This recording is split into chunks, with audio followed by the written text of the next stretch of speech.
నాగబాబు గారికి పవన్ కళ్యాణ్ హెచ్చరిక చేశారు. అంటే ఆ మీటింగ్స్కి వెళ్ళొద్దు, వాళ్ళతో కలవద్దు అని చెప్పి ఎవరు వాళ్ళు అంతలాగా నాగబాబు గారికే చెప్పే అంత రేంజ్లో ఎవరున్నారు అసలు? అంటే నాగబాబు గారు అనే కాదు, పార్టీలో జనసేన పార్టీలో ఎవరైతే ఉన్నారో అది ఎమ్మెల్యేలు కావచ్చు, మంత్రులు కావచ్చు, ఇంకెవరైనా కావచ్చు. సో మీరు ఇప్పుడు ఎవరైతే కూటమి ప్రభుత్వం ఉంది, కూటమిలో 3 పార్టీలు జనసేన, టీడీపీ, బీజేపీ. సో ఇక్కడ వీళ్ళు ఏంటంటే టీడీపీ పార్టీ వాళ్ళు కావచ్చు, లేకపోతే బీజేపీ పార్టీ వాళ్ళు కావచ్చు, అందరూ కూడా ఇన్విటేషన్ ఉండి అందరూ కలిసి చేసినటువంటి మీటింగ్స్కి వెళ్ళండి, ఓకే. కానీ ఆ పార్టీలో ఉన్న వాళ్ళు కొంతమంది అధికారులు ఉంటారు కదా, సో వాళ్ళు ప్రైవేట్గా పెట్టినటువంటి మీటింగ్స్ కూడా వీళ్ళు వెళ్తున్నారు అని చెప్పేసి పవన్ కళ్యాణ్ గారికి తెలిసిందనమాట. వేరే ఎవరో కాదు, పవన్ కళ్యాణ్ గారే మాట్లాడుతున్నారు. సో రీసెంట్గా తన పార్టీకి సంబంధించినటువంటి అందరు సభ్యులతోనే ఒక మీటింగ్ ఏర్పాటు చేశారు. సో ఆ మీటింగ్లో మాట్లాడుతున్నప్పుడే చెప్పారనమాట. అందులోనూ మన నాగబాబు గారి మీద కూడా చాలా సీరియస్ అయినట్టు కూడా తెలుస్తుంది. అంటే డైరెక్ట్గా తన పేరు చెప్పకపోయినప్పటికీ ఎమ్మెల్సీలు అని చెప్పేసి, ఎమ్మెల్యేలు అని చెప్పేసి క్లియర్గా మెన్షన్ చేశారు.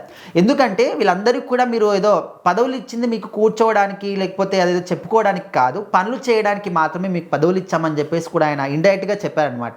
సో ఈ మాట ద్వారా ఇండైరెక్ట్గా నాగబాబు గారిని కూడా అన్నారు అని చెప్పేసి మనం అర్థం చేసుకోవచ్చు.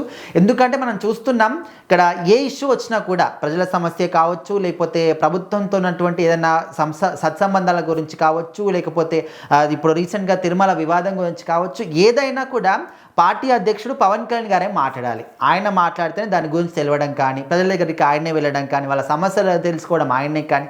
సో మిగతా వాళ్ళ పార్టీలో ఎవరు లేలా, ఎమ్మెల్సీలు ఉన్నారు, ఎమ్మెల్యేలు ఉన్నారు, మంత్రులు ఉన్నారు. సో వీళ్ళందరూ ఏం చేస్తున్నారు, మీరు ఏం పనులు చేస్తున్నారు, జస్ట్ పదవి చెప్పుకోవడానికైనా అంటూ ఆయన అయితే చాలా ఎమోషనల్గా, అదేవిధంగా వాళ్ళందరికీ స్వీట్ వార్నింగ్ అని కూడా అనుకోవచ్చు. ఎందుకంటే ఇప్పుడు టీడీపీలో ఉన్న వాళ్ళు ఇదే విధంగా చేస్తున్నారా మనకు తెలుసు. ఇప్పుడు నిమ్మల రామనాయుడు గారు కావచ్చు, చాలామంది కూడా స్వయంగా ప్రజల దగ్గరికి వెళ్ళి వాళ్ళ సమస్యలు ఏంటి అనేది తెలుసుకొని మరీ వాటిని పరిష్కరించే విధంగా వాళ్ళు వెళ్తున్నారు. మీరెందుకు ఈ విధంగా? ఇప్పుడు ఫ్యూచర్లో మనము కూటమిలో ఒక భాగం మాత్రమే, జస్ట్ పొత్తులో ఉన్నాం. సో ఫ్యూచర్లో మనము సపరేట్గా ఉంటుండొచ్చు. అప్పుడు కూడా ఇదే విధంగా చేస్తే పార్టీ పరిస్థితి ఏంటి? అండ్ ఇప్పుడు అరవ శ్రీధర్ గారి విషయం కూడా ఆయన తీసుకురావడం జరిగిందనమాట. ఎందుకంటే మీకు 1,00,000 పర్సనల్ ఇష్యూస్ ఉంటాయి. సో వాటిని తీసుకొచ్చి మీరు మాత్రమే స్వయంగా మీ పర్సనల్గా వాటిని పరీక్షించుకోండి.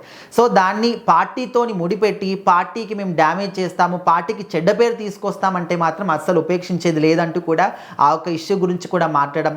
సో ఈ ఒక్క విషయం అని కాదు, చాలా విషయాలు కూడా ఒక మీటింగ్లో మాట్లాడారు అనమాట. సో అందరి మీద కూడా చాలా సీరియస్ అయ్యారు. సో ఇక మీదటైనా మీ పని మీరు సక్రమంగా చేయండి, పనులు చేయండి అని చెప్పేసి, ప్రజల దగ్గరికి వెళ్ళండి, వాళ్ళ సమస్యలు ఏంటి తెలుసుకోండి అని చెప్పేసి అయితే చెప్పారు.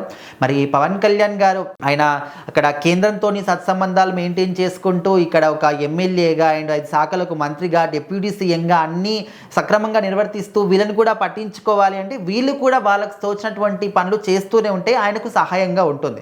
సో అనవసరంగా ఈ విధంగా మరొకసారి కూడా చెప్పించుకోకండి అని చెప్పేసి అయితే చాలా ఒక వార్నింగ్ అయితే ఇచ్చారు. మరి చూడాలి జనసేన పార్టీలో ఉన్న వాళ్ళు ఇప్పటికైనా మారుతారా, వాళ్ళ పనులు వాళ్ళు సభ్యంగా చేస్తారా లేదా అని.